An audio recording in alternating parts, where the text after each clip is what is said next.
Good evening, everyone, and welcome back to the Mike Vogiatzakis for Mayor Show. I'm Brad Wilder. Sitting in tonight, Mike Vogiatzakis is here. It's Tuesday, a special edition for you tonight.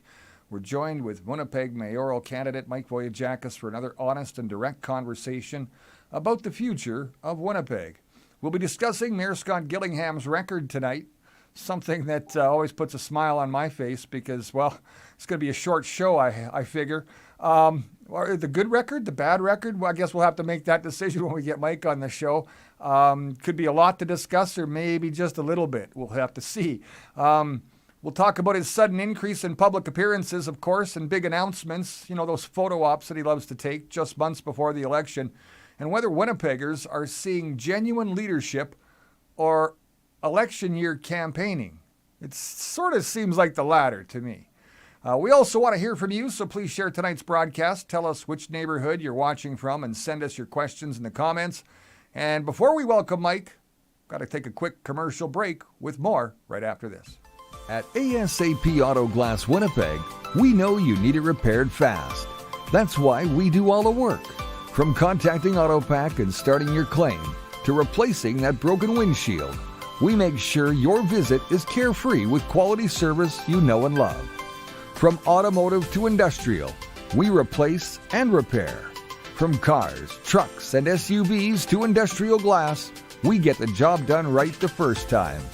At asapautoglass.com, our website has all the answers you're looking for when repairing or replacing your automotive glass. Winnipeg Auto Glass Repair is ASAP Auto Glass. Experts and fast. Book your appointment today.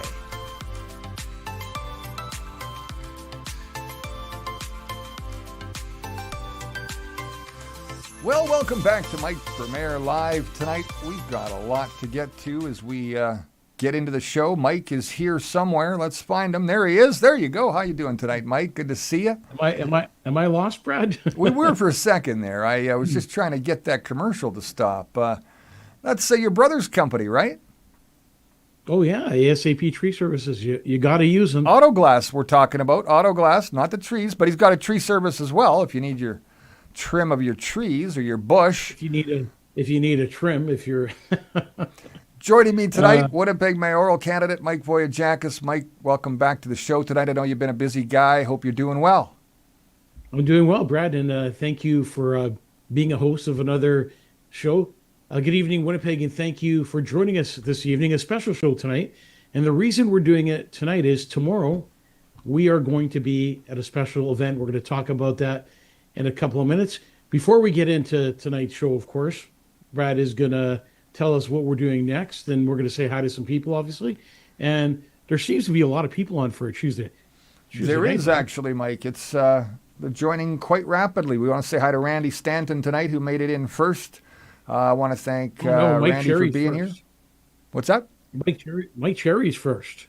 Mike Cherry's first? Did I not go far enough up? No, I got Randy Stanton first. I have Mike Cherry first. Well, that is awfully strange. Let me see where Mike Cherry falls in line here. Mike Cherry.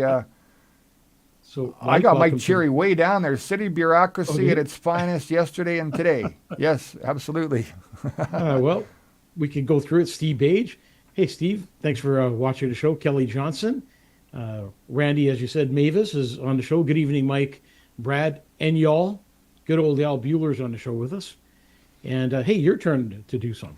Well, we've got Lulu here, Mike Cherry, Steve Bage, as you said, Brian Staska. Hi, everyone. Daryl Manzi.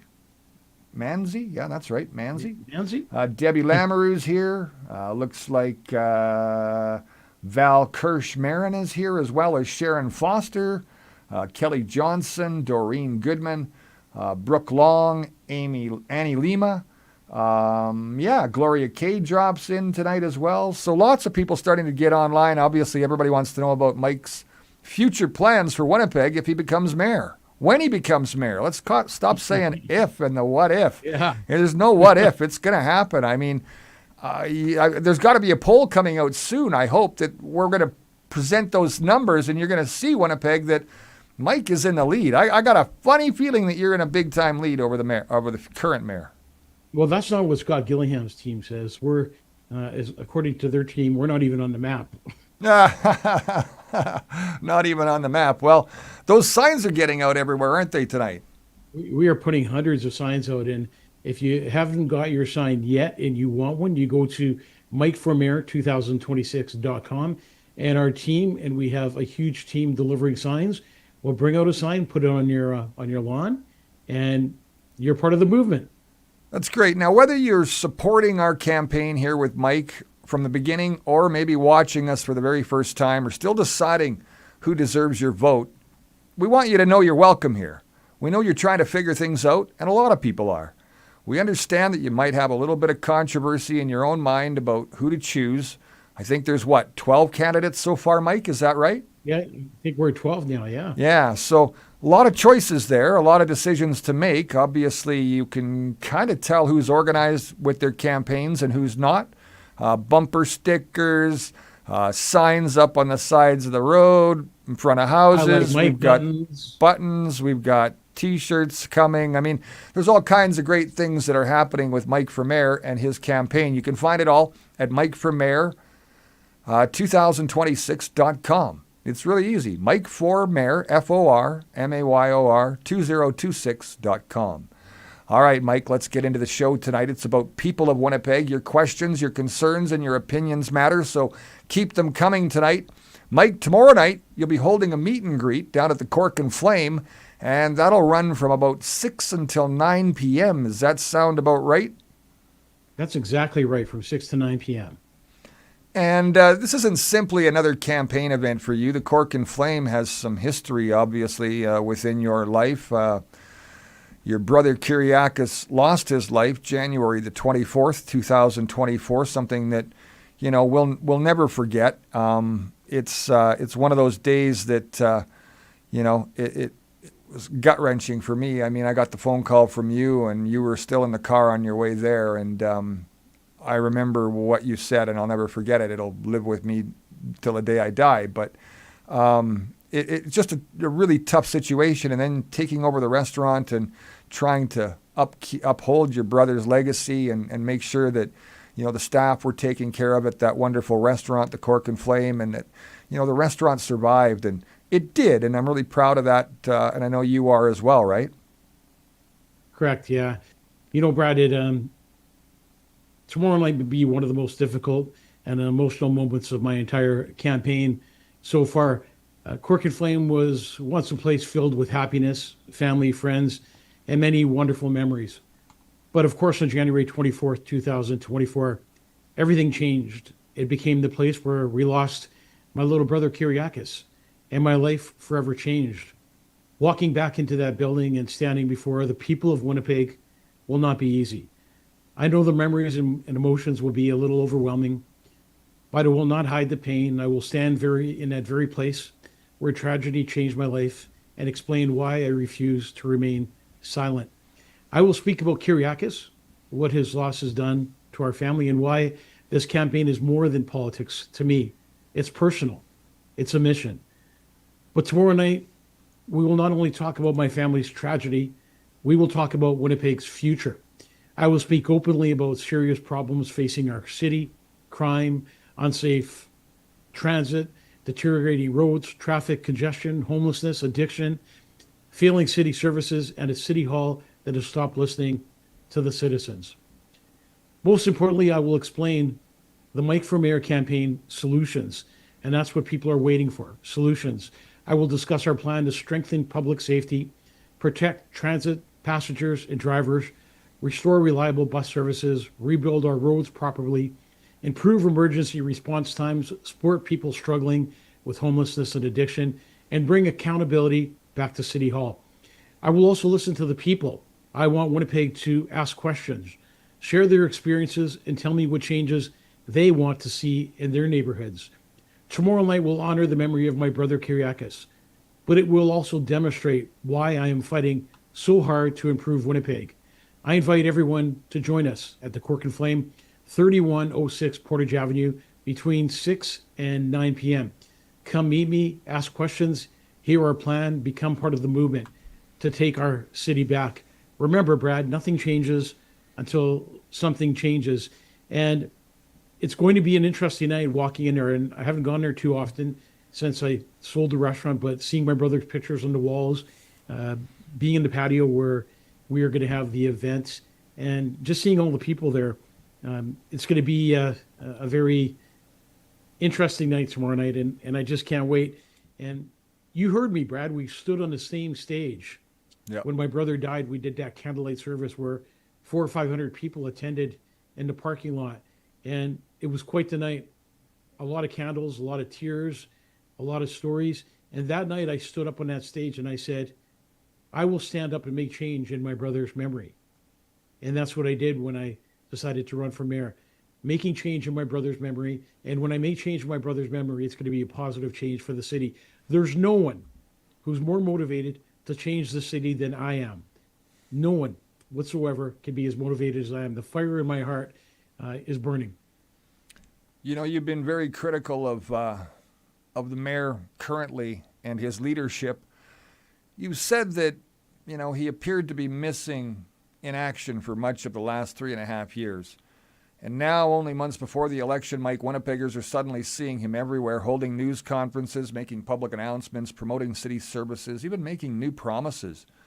Mike, where was this level of urgency and visibility during the rest of his term, buddy? Because he wasn't around. He was MIA, as a lot of Winnipeggers like to call it. You know, that's the question, Brad. Winnipeggers need to ask. Where was Scott Gillingham? And you know, he got onto a bus a few times and nobody even had known they'd been sitting beside the mayor of Winnipeg. Where was Scott Gillingham during the first 3.5 years of his term? Where was his urgency? Well, crime was increasing. People were becoming afraid to use public transit, roads, deteriorating traffic congestion was even worsening, and businesses were struggling.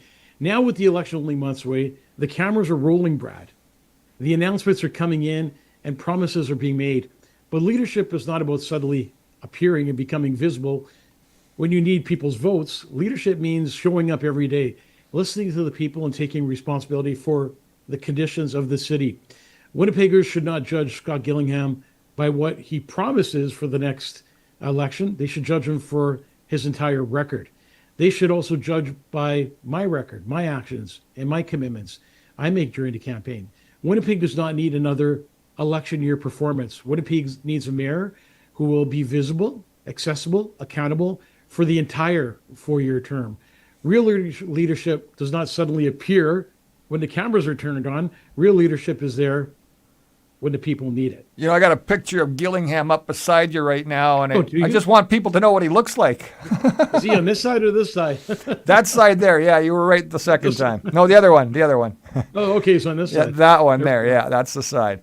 So we've got a couple of pictures that we're posting tonight. You know, Mike, there was a lot that's gone on in the city, obviously, as you know, and you're running for mayor for that specific reason. Obviously, you've had lots to say and been very, very vocal about what you've had to say about Mr. Mayor for the past many, many, many months, possibly years even.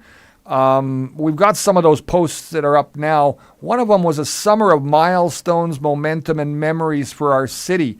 And all I kept thinking about was drugs, murder, homelessness, crime, you know, all the bad stuff. But, you know, do we really need this for another 4 years, Mike?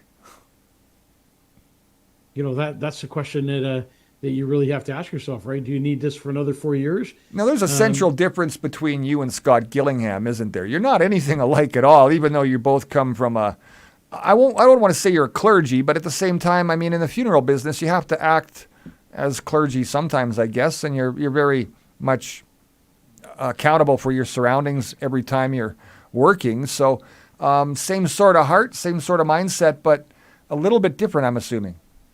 Absolutely. I would have to question that now. I mean, you figure a pastor would, and I don't want to put down pastors because not all pastors are like this, but Scott Gillingham was a pastor.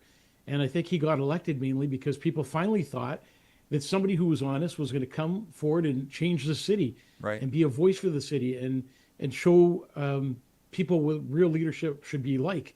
And what he did was completely the opposite. And I'd hate to talk about, the 2030 plan, and I'd hate to talk about the things that are happening and the plan that's being followed.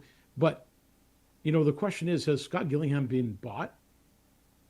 You really have to ask that question. Well, that 2030 agenda provides money somehow to the city of Winnipeg. Yeah. And, it's being spent already on calming curbs and a bunch of other things, right? So bike lanes, list goes on. Yeah, Scott Gillingham represents more of the same. I am running because Winnipeg cannot afford another 4 years of the status quo. I will not hide behind closed doors, that's for sure. I will be present in our neighborhoods, accessible to citizens, and accountable for the decisions made at City Hall. I will listen before making decisions, and I will ask before making decisions, not after the damage has already been done. And when I talk about damage being done, I want to share a story with you today about a girl that I knew who used to work at a bank in the city of Winnipeg, and we've been friends ever since. She's moved to Kelowna, BC, and she happened to drive in the city today. And she was appalled. I'm talking totally appalled at what she had seen as she was driving, from Portage, Main on. And she phoned me. I haven't heard from her since I did a funeral service for her family. She phoned me and she said, "Mike, what the hell's going on with Winnipeg?" She goes, "I cannot believe my eyes." She was terrified. She said she's never seen Winnipeg like this in all the years that she lived here. And she said, "Thank God I moved to Kelowna, BC."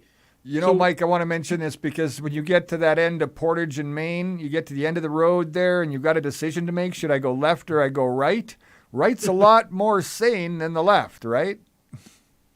The thing is, you drive down Portage and Main, when you make that left at the corner, and it's like walking into a zombie zone, and people are standing on the boulevards asking for money, and there's people bent over in those zombie positions, and there's piles of people in the street, homeless people or people that are just sitting on the sidewalks. And when you drive through there, you think, wow, is this really Winnipeg? What has happened to the city?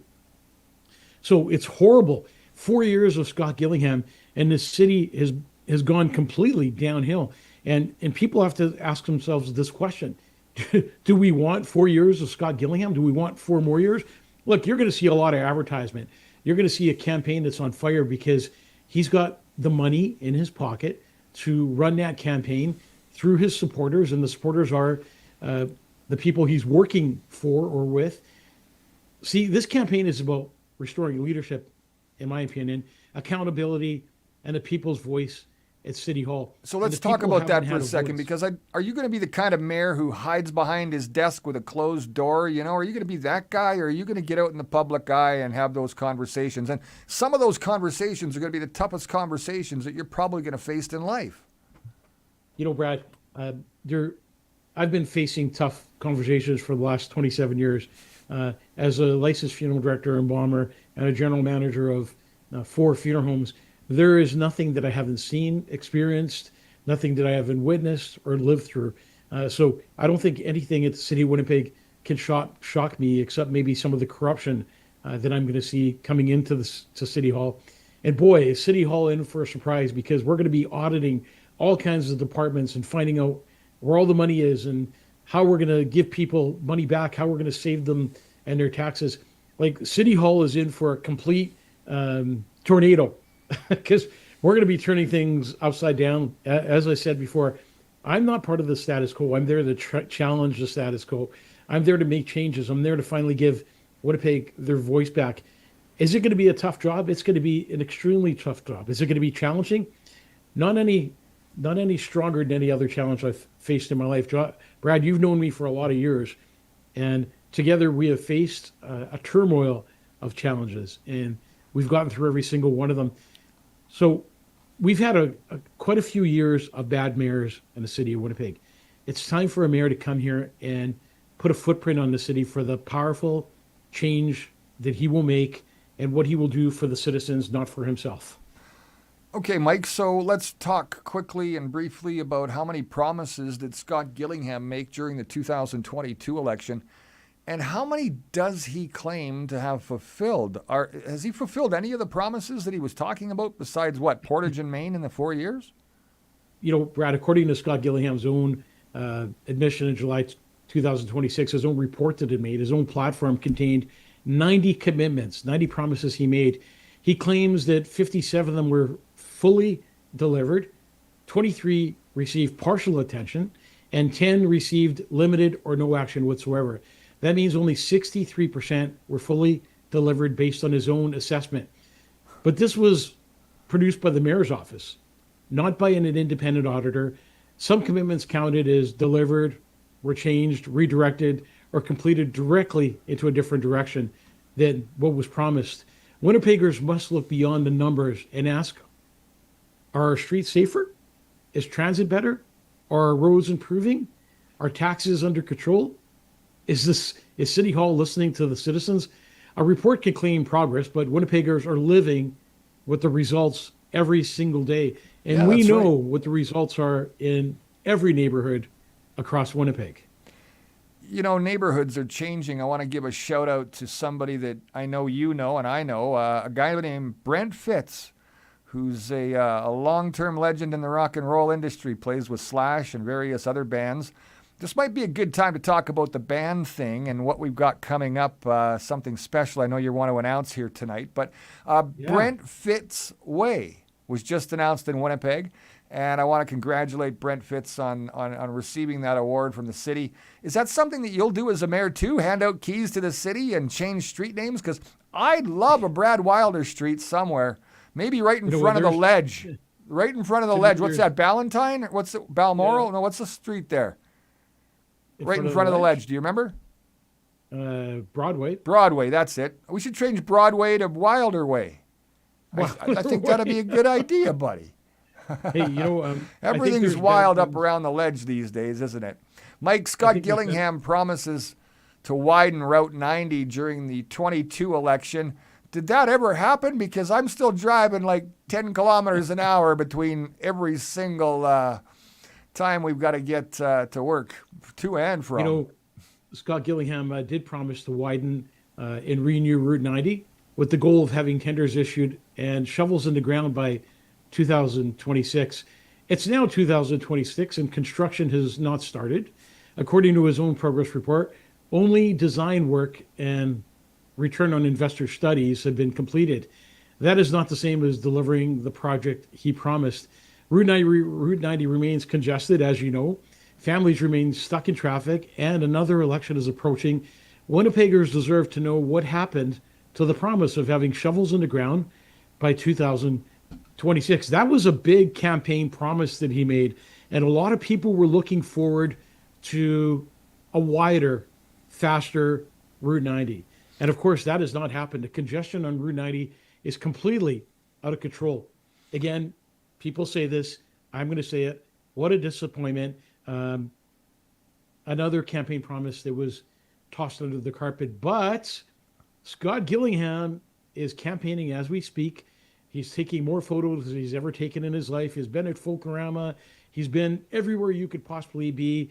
Well, we have problems in the city that need major attention, and that's where the mayor should be dedicating his time and effort. Mike, as a lot of the viewers know, I moved to Alberta recently again. I moved back here thinking I was in the right province. I'm now an Alberta refugee, as I call myself, because, well, the lady at the top has decided to get into cahoots there with none other than the Libs. Nonetheless, moving on from that, but, if we took every single overpass, and whether it's the new one on the south end of Winnipeg or whether it's, take them all and put them all into one location, there's one area, Calgary, with that many overpasses all in one area, in just one area. I'm not even talking about all the rest of the overpasses that they build.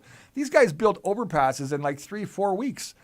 Lights are on 24 hours a day. These things are going up and down quick here in Cowtown. But out there in Manitoba, wow, it takes 3 to 5 to 7 years to get a road paved. It takes that long to get some potholes filled in front of your own local residents. It's absolutely crazy what I see happening. I mean, summer's short. Summer's a little longer here in Alberta. I'll give them that. We get the Chinooks. Guys can work a little bit differently. The weather's a little different. But come on, you got to complete these projects quicker. It's got to happen sooner and faster.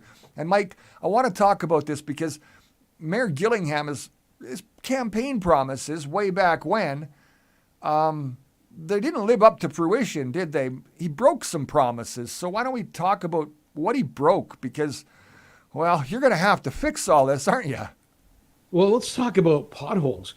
So we're in August, almost, we're going to be pushing September right away, and people are still hitting potholes and still destroying their vehicles. I mean, 2 people I know personally, Father Nick, the priest for the Greek Orthodox Church, driving down the street the other day, going to visit a family member in a hospital, boom, snaps his tire. So much for that. And then Ken Lee driving down the street the other day and hits a pothole. So you figure by August that potholes would be done, fixed, repaired, and we'd be on with summer. But that is not the case. So, I mean, I guess his promises are like potholes. They're still lingering and causing damage. So, you know, you talked about what kind of promises has he broke. Let's talk, Brad. Scott Gillingham promised to limit municipal taxes to a 3.5% increase. This is a big one. So listen, campaign promise. Think about this. Your property taxes will increase to 3.5% annually. They will not go above that. But in 2025, he proposed a 5.95% increase. Even his own progressive report admits that he kept the promise only for 3 or 4 years. He may now offer reasons for breaking that commitment, but the fact remains he promised taxpayers a 3.5% limit and exceeded it. So that is a major campaign issue. When politicians ask for your vote based on a clear promise, they must be held accountable when they break it. And that is a fact. If you're making a promise and you break that promise, you should be held accountable. How are you held accountable, Brad? You are not reelected. And if Scott Gillingham is defeated in this election, it will go down in history as an incumbent mayor losing in an election. And that hasn't happened in, I believe, 70 years. Maybe somebody who's watching online can see when the last incumbent mayor was beaten in Winnipeg. But it will go down in history, whoever beats Scott Gillingham in this next election. You know, Mike, I want to bring up Mike Cherry's comment here online as we wrap up that little portion. Mike says, you know what, Brad? You might want to forget about the overpasses and start thinking about how important a thing like water is. And that's something else, obviously, that's important throughout Western Canada and all of Canada, for that matter, especially with these AI data centers coming. And I know that's a little off topic for tonight's situation, but the guests, they do want to know how you feel about that. Maybe you can answer a quick question on that topic, Mike. Well, water is the most precious, gifts that we've gotten from God, right? It's a God-given gift to us, and our water. I mean, there's hundreds and thousands of gallons of raw sewage being spilt into the Red River daily. Hundreds and thousands of raw sewage going into our rivers, which means it goes into our lakes and eventually affects all kinds of our water, whether it's recreational water, whether it's our fish.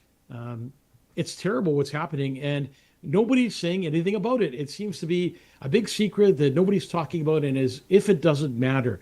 The Red River is more polluted than it's ever been. And I remember my brother Kyriakis, who had the River Rouge, and getting a fine because one day his pipe broke and he got raw sewage into the river and got a huge fine for that happening. Yet the city of Winnipeg is dumping millions and millions of gallons of raw sewage, and not only raw sewage, but everything else that goes down the toilet. And if you really think about it, it's pretty disgusting. What's up with that guy I saw water skiing the other day on the Red River? Like, holy cow, man, why would you go water skiing out there? It's funny. I was driving down I went to Lockport today for a ride, and I wanted to drive down River Road. And one thing I noticed is there's no more boats in the water. Why is that? Because it looks like chocolate milk.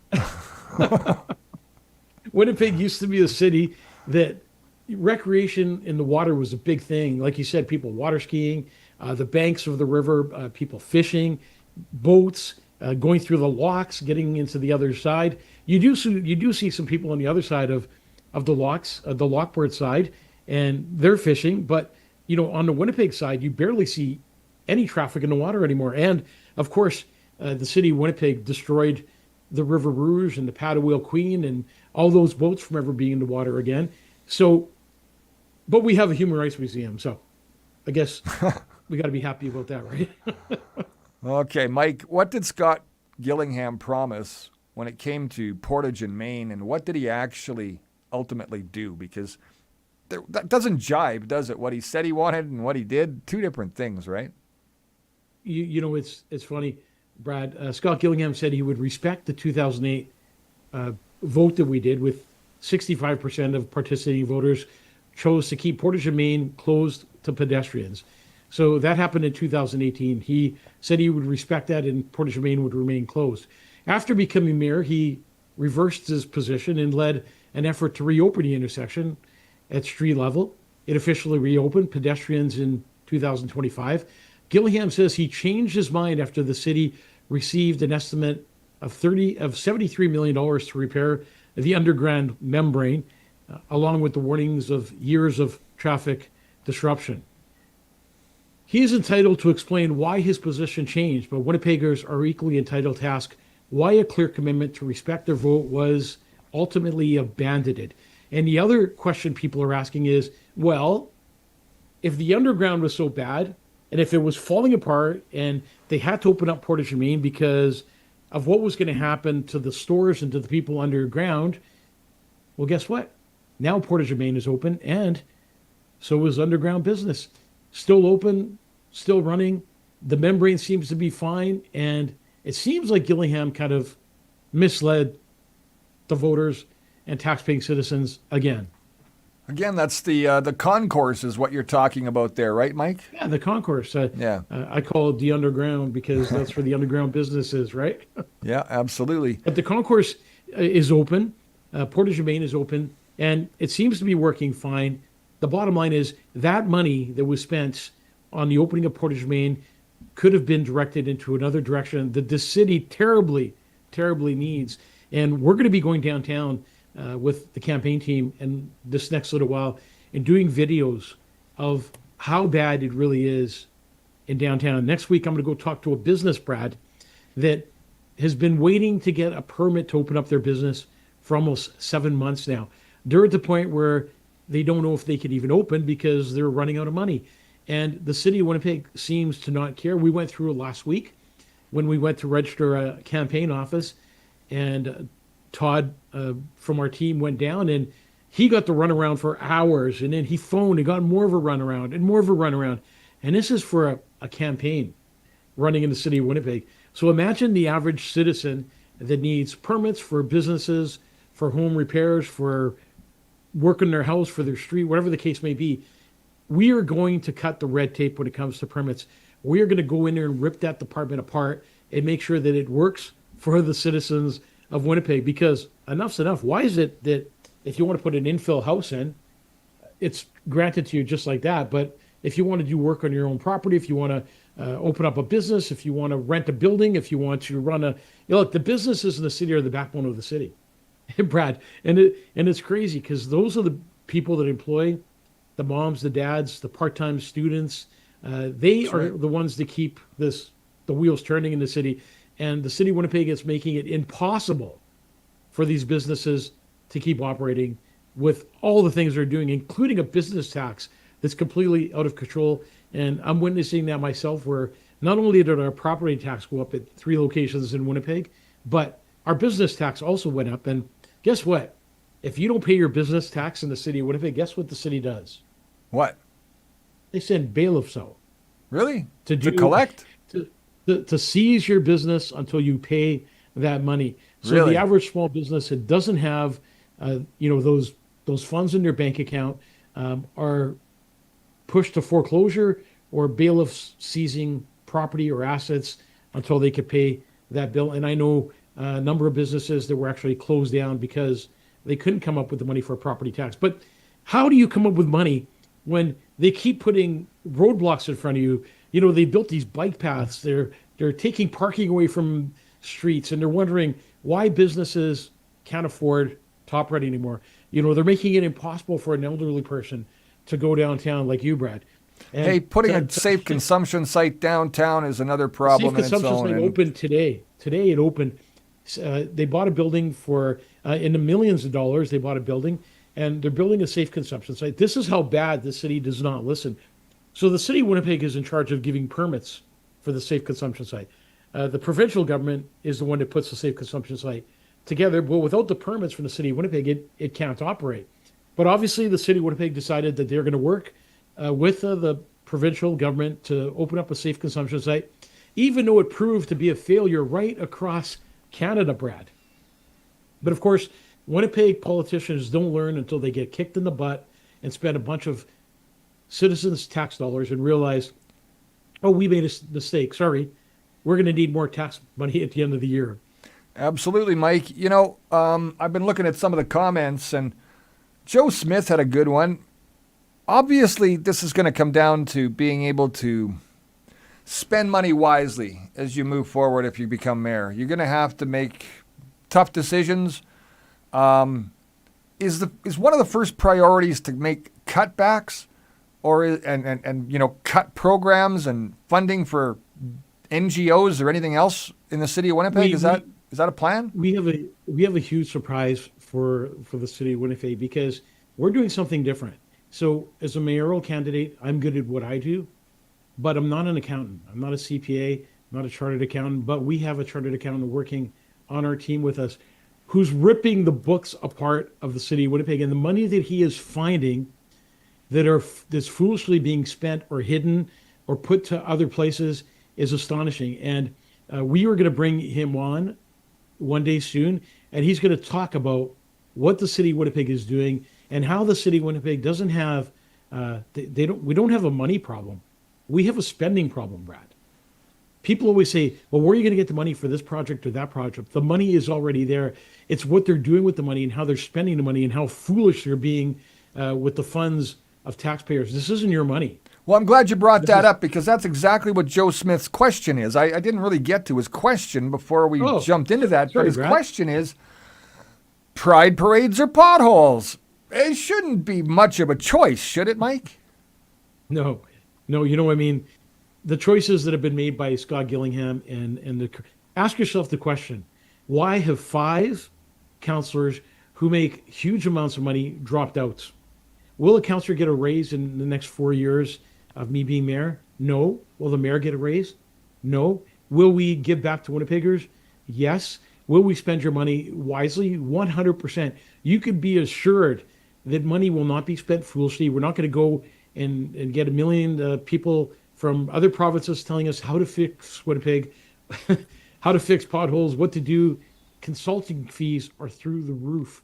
We're going to use common sense. I'm a Winnipegger. I've been born and raised here.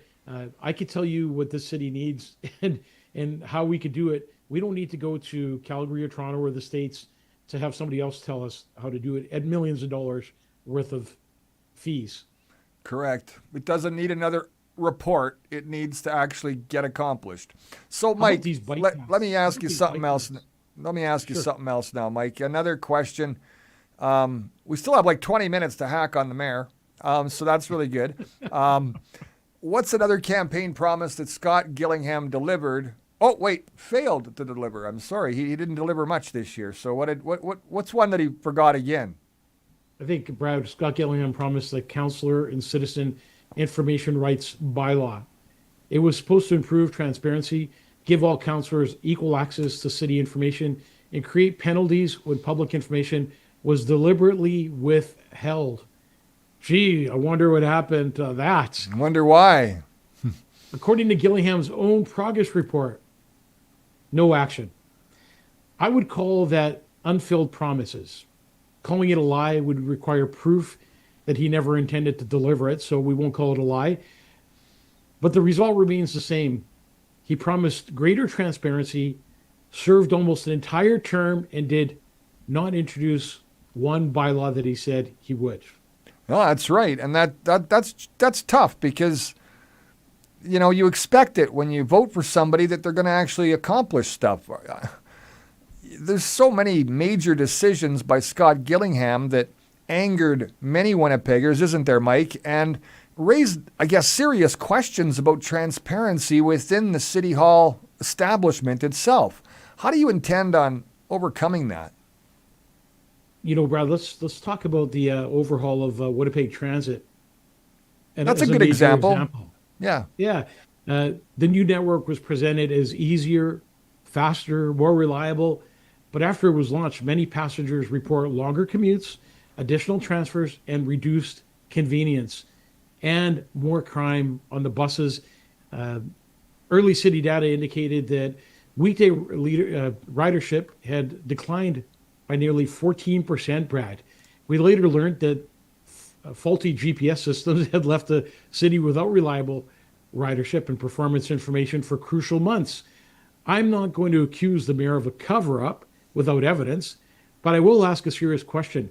Why was such a massive overhaul allowed to continue when the city did not have reliable information to prove that it was working? Winnipeggers deserved complete information, meaningful consultation, and immediate corrections when the problems became clear. And we clearly saw that the problems became almost instant. When people start complaining, the buses were taking longer, you had to walk further, which is another problem because the sidewalks aren't being cleared properly. So people have to walk with kids and disabilities and all kinds of problems trying to find buses. And when they finally got onto the bus would not be there. They have to transfer to other buses. People were getting fired, losing their jobs. People were having trouble getting their kids to daycare. It is a complete disaster. But I can tell you one thing, because people say, well, Mike, you're always talking about the problems. Always talking about, where's the solutions, Mike? Well, I can tell you why I don't talk about a lot of solutions. This week, Scott Gillingham and his crew at City Hall stole one of my platform promises and turned it around to make it look like it was theirs. So if you remember, I said I was going to bring a safety bus pass out that was going to make it harder for people to get on the bus for free. It was also going to allow you to get into the bus shelters that we're going to be building for free. So Scott Gillingham and his crew at City Hall decided to call it another name and say, well, we're going to make buses safer because you're going to have to scan your card before you get on the bus. So when Scott Gillingham has to steal my platform ideas, to his credit, well, good for you, Scott. That's a lot of credit on my part when you're taking my bravo, ideas, Scott. You're a genius, pal. And let me commend you on that upstairs thinking. Boy, you're a first-rate. And that's why I haven't released a lot of my campaign promises, because when you do, I mean, there's 11 candidates there. They're all using my stuff. Every one of them is quoting and saying things that I've brought out already. So sometimes you just got to be quiet until the month before when you open up the box and let out all the worms, I guess you could say. So it's terrible what's happened with the bus system. And I can tell you within the first 30 days of me being at City Hall, we are going to do whatever it takes. I'm going to sit with the mayor. I'm going to sit with transit, and we are going to change these buses back to as close as possible as we can. We're going to reopen streets that have been closed and painted. We're going to bring the city back. We are going to give you your city back, and have hope and a lot of faith. This will happen. I will be like no mayor that's ever sat in the mayor's chair. I'm not going to make false promises. Every promise that I make, when I do make a promise, be assured it will be fulfilled 110%. The only thing that you need to do to help me is elect you councillors. Councillors who have the same vision for the city that I do. A new city that belongs to the people of Winnipeg, and we are simply your voice. We work for you. So if we could get new councillors in, if we could get a new mayor in, we have a new beginning to a new city that becomes your city, and we give it back to you. Absolutely, Mike. I decided I better bring this back out again. I don't know if you recognize this or not, but it kind of goes. Oh, look, I got one too. Yeah, and this is the kind of show we need that for. You know, I've got a question in front of me that I thought up earlier, and I thought, maybe I should flip the script on this.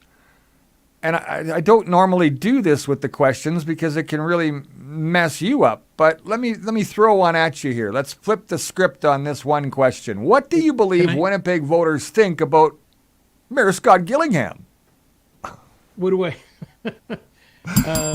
Just start ringing the bell. Ring the bell. Ring the bell.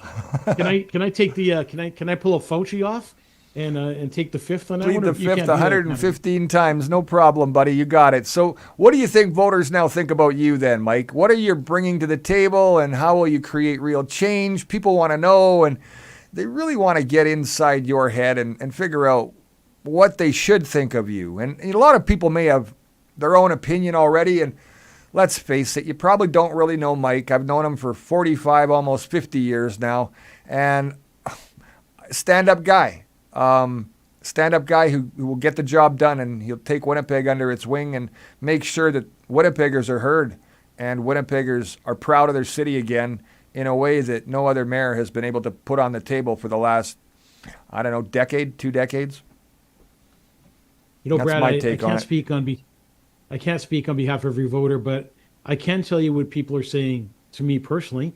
They see someone who is real, independent, not controlled by political establishments. They see a lifetime Winnipeg businessman who has managed employees, balanced budgets, solved problems, and served families during some of their most difficult moments in their lives. I'm not a career politician, Brad. I'm bringing a real world experience, common sense, and courage to challenge a system that no longer is working for the people of Winnipeg. That's who Mike Vogiatzakis is. My campaign is offering practical solutions, safer streets, protected transit drivers and passengers, reliable bus service, faster emergency response times, properly rebuilt roads that you can actually drive on, accountable spending at City Hall that listens before it makes decisions. I will bring every councillor to the table, break down the inner circle of politics, and ensure every neighborhood has a voice. I will be visible, I will be accessible, I will be accountable, not only during the election, but throughout the entire 4-year term. I'm not asking Winnipeggers to vote for more of the same. I'm asking for them to believe that our city can be safe, stronger, and better when led properly. That is what I will bring to the table. Real experience, real accountability, real change.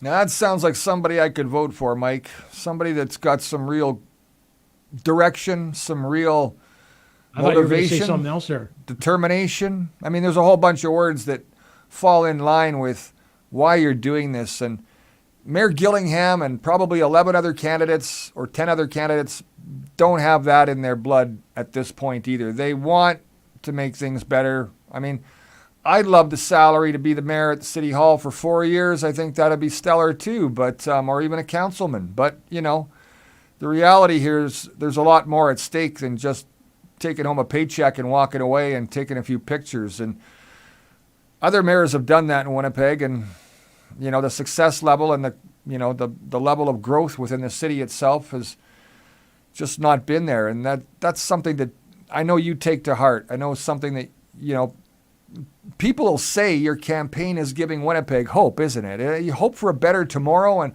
hope for a brighter future for our children. So let me ask you, Mike, what would you say to those citizens? Do you feel that you're starting a movement?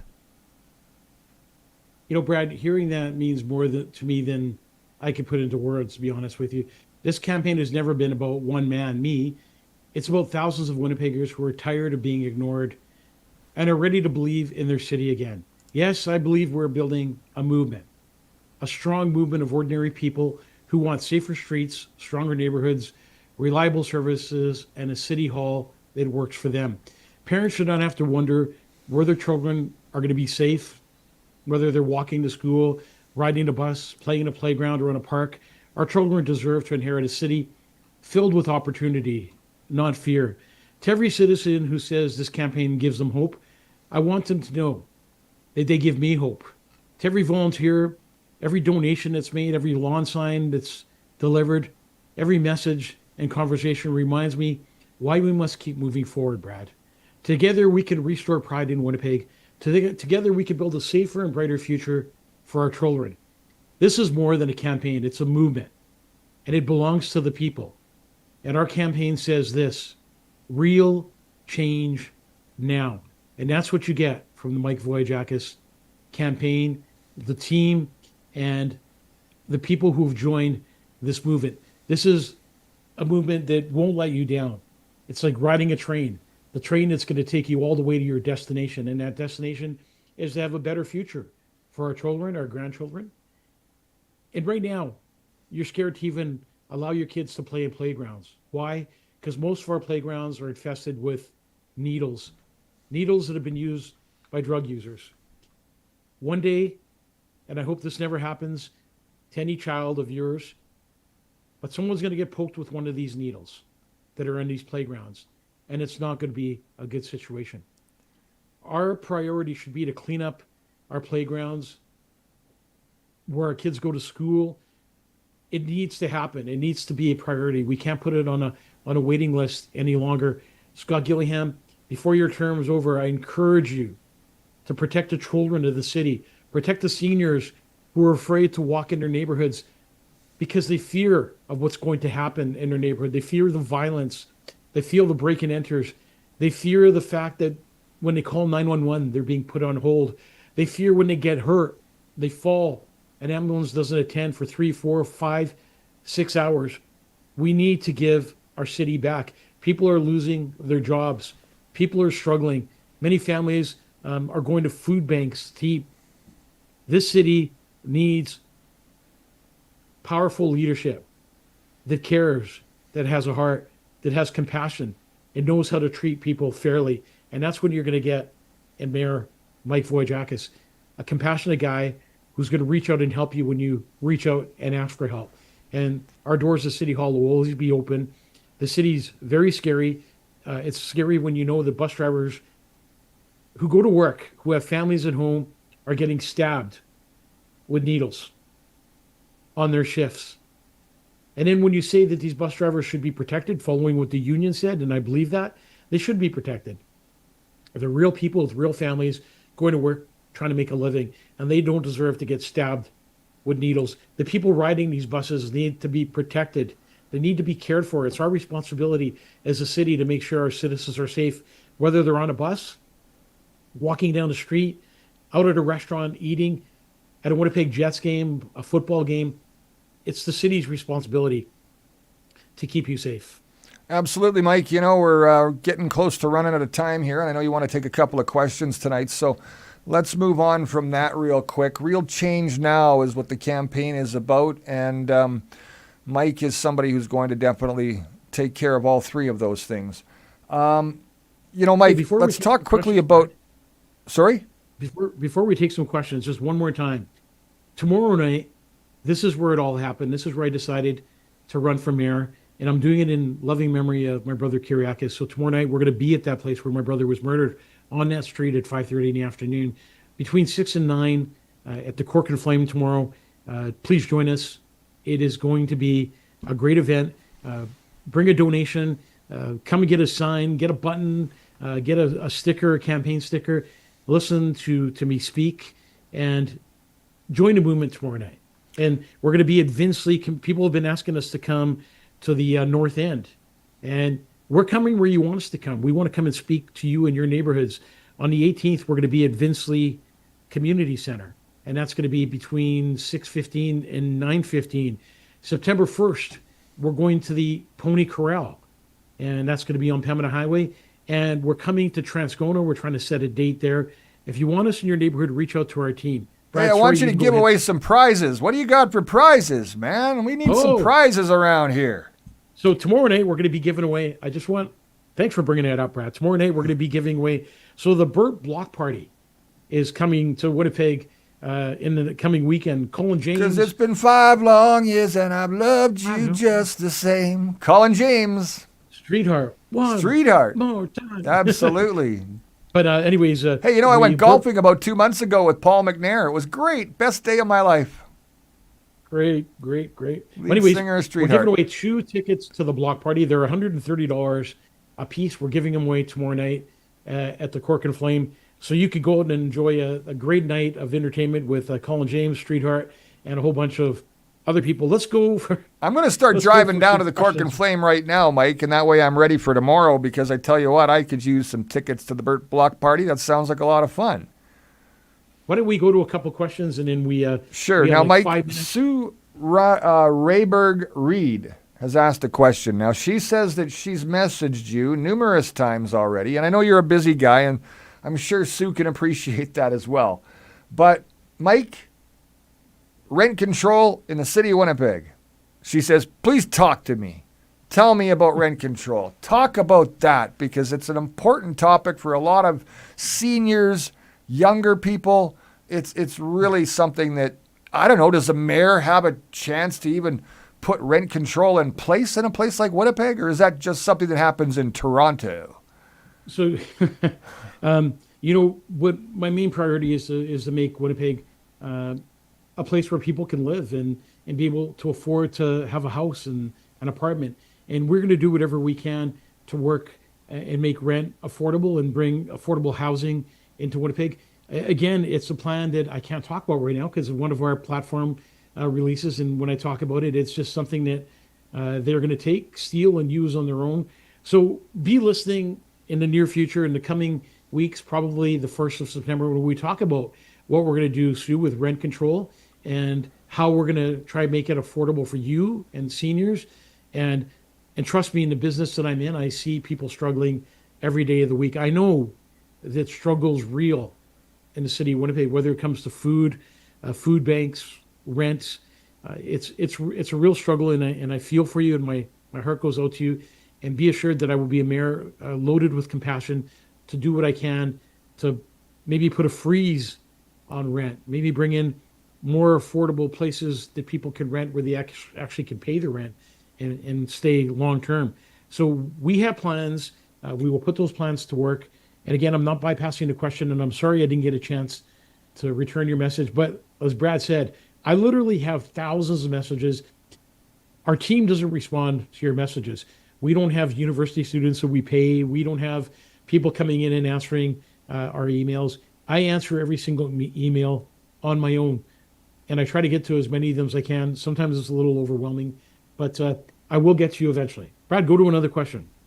Well, I've been looking quite a bit here. There's a lot of discussion online tonight, which is really good to have in the chat section. Yeah. I got to go back almost to the top here and find out some other questions, like